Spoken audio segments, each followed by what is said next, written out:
大家好，我係 Timothy， 普萊士大中華分銷業務高級董事。普萊士自選退休配置基金係我哋為投資者退休策劃而設嘅環球資產配置策略。基金嘅特點就係會根據我哋精心設計嘅退休配置路徑，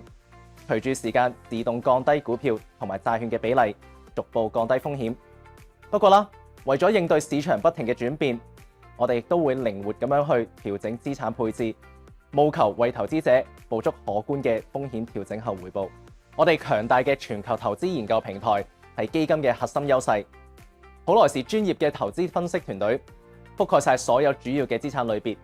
包括股票、債券同埋多元資產，亦都會深入咁樣研究唔同嘅投資風格啦、市值、地區同埋行業嘅證券。喺股票嗰方面，我哋嘅研究範圍廣泛，涵蓋全球增長同埋價值型嘅股票、美國大中小型公司，甚至乎歐洲同埋新興嘅市場。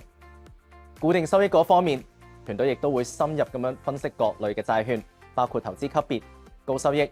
抗通脹同埋新興市場債券等等。而我哋嘅多元資產團隊有超過30年嘅管理經驗同埋5800億美元嘅資產規模，會融入獨有嘅宏觀分析，為基金喺唔同層面爭取額外嘅回報。因應翻市場嘅變化走勢，基金經理亦都會喺短期內靈活咁樣調整資產配置，喺股債目標配置比重嘅10%上下範圍內作調整，目的係提升回報潛力或者減低風險。例如2025年下半年市況轉強嘅時候，我哋增加股票嘅比重，特別係受惠於人工智能熱潮嘅公司。但係當經濟唔明朗又或者增長放慢嘅時候，就會減持股票，有效咁樣管理風險。針對通脹走勢，我哋都會作出相應調整。例如當通脹壓力上升，就會適度增持抗通脹資產，例如天然資源股票、房地產或者係通脹掛鈎債券等等。我哋唔係單單追求總回報，亦都會專注風險調整後嘅表現。